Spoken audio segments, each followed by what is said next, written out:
So I just got done with an impromptu repeat viewing of the first Thor film, and I thought, you know what? Let's do an impromptu movie review.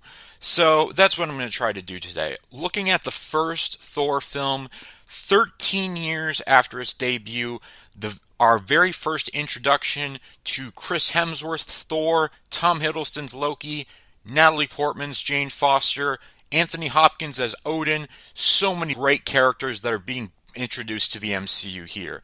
And I have to say that this movie as a whole is a fantastic origin story for Thor. It's faithful to the comics, but also does its own thing a little bit.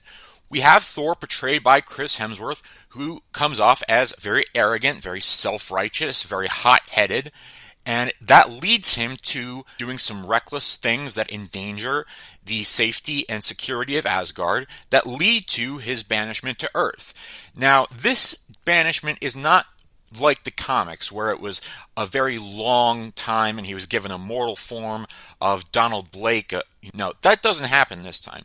This time, he's sent to Earth as Thor. He is made human, but he doesn't take on that Donald Blake persona. He doesn't have this sort of separate human life. He has the life of the mighty Thor stripped of his power.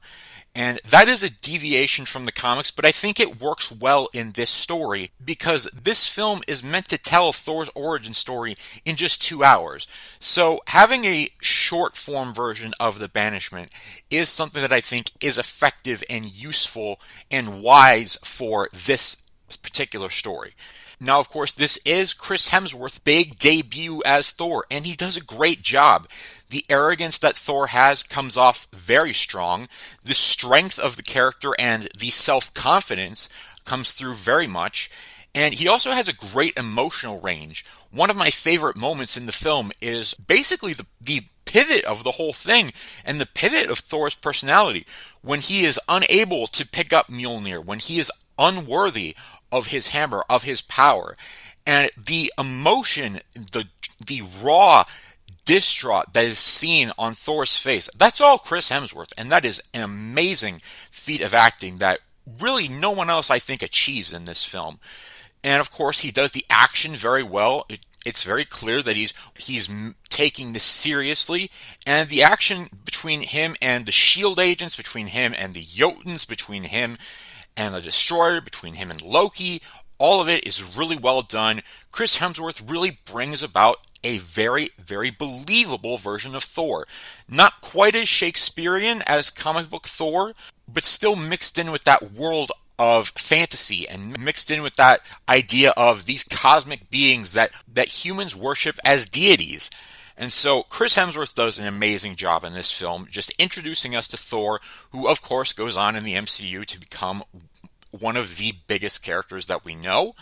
Jane Foster in this film, portrayed by Natalie Portman, is again a different Jane Foster.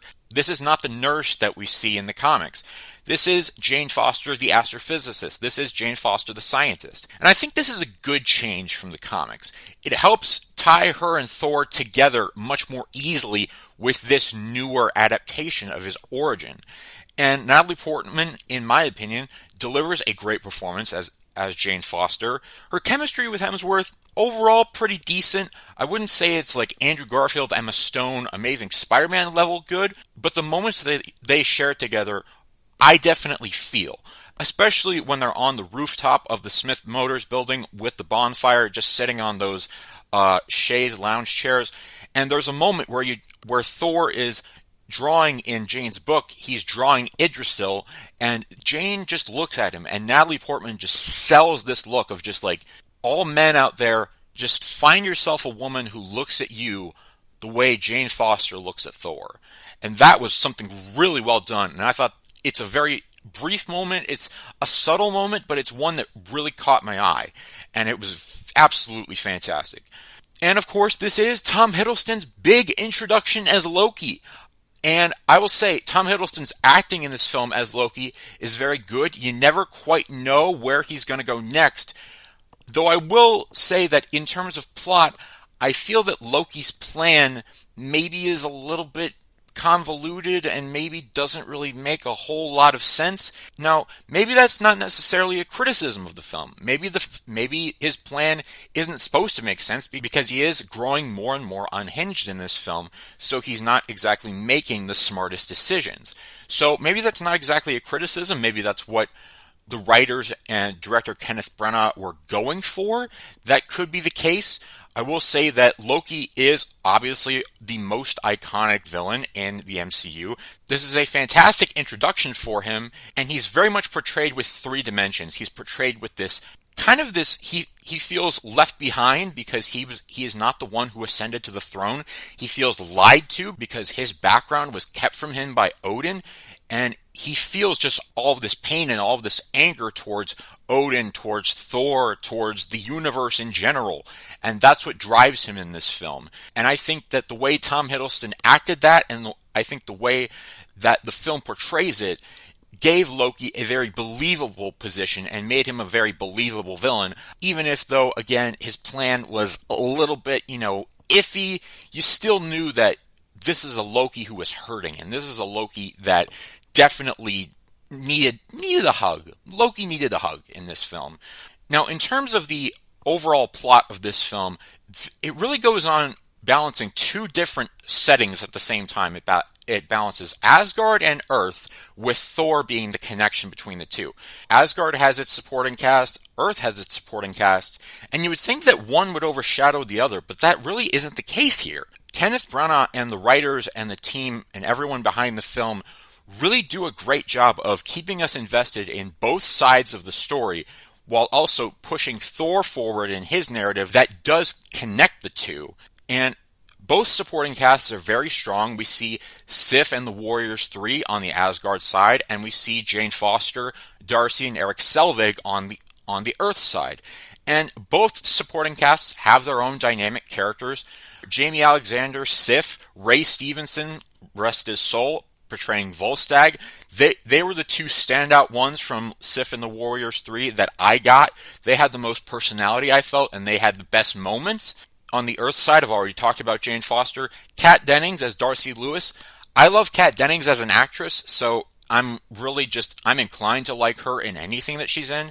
And Stellan Skarsgård does a great job as Eric Selvig. He brings about a sort of professorial aura about him, and I think that is definitely what they were going with the character, and Stellan just does a fantastic job in that.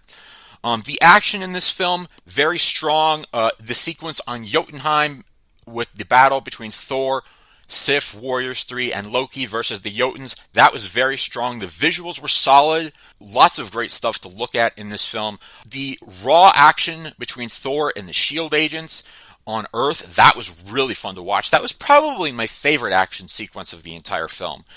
Thor and Loki at the end. The only thing about Thor and Loki at the end, and this isn't really a problem with the story, it's just a problem kind of with just the weapons. Mjolnir is considerably smaller than the King's Scepter that Loki is holding, so the weight of the two weapons and just like seeing them go head to head in battle, it can get a little bit weird seeing a relatively small hammer go up against such a basically full body size scepter. So that can kind of throw the balance off a little bit, and that is something that I did notice. It's not too bad. It does distract a little bit from the fight scene, but overall it's not the end of the world. During that fight scene, though, we do get a cool Easter egg of Yggdrasil itself.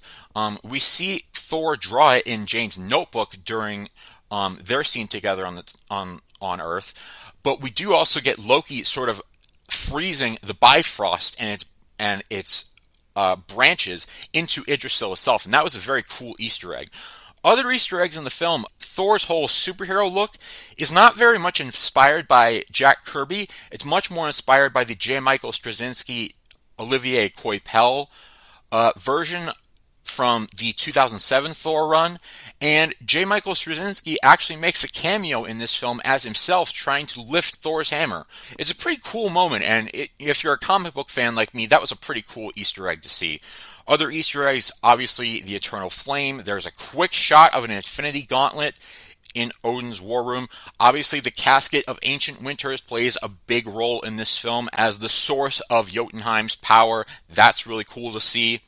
Overall, this movie is it's a fantastic origin story for Thor. It's a very, very strong story, a very solid first outing for Chris Hemsworth, for Natalie Portman, for Tom Hiddleston, for every character. It is a Thor movie. This isn't something that you come in and say, oh, this is, the film version of Thor. It very much feels like a Thor comic brought to the screen. And that's something that really appeals to me as a comic book fan. And that's something that I think Marvel Studios did so well in this film. It's an origin story, albeit a different one. They make changes, but the changes make sense. They accomplish what they need to, and they give us just a really fun 2 hours worth of time to just sit back, be entertained, really fall in love with these characters, and it just delivers a fantastic film. So the first Thor film from the Marvel Cinematic Universe gets a thumbs up from me. It really is a journey into mystery, wink wink, and it's just overall, it's a solid outing.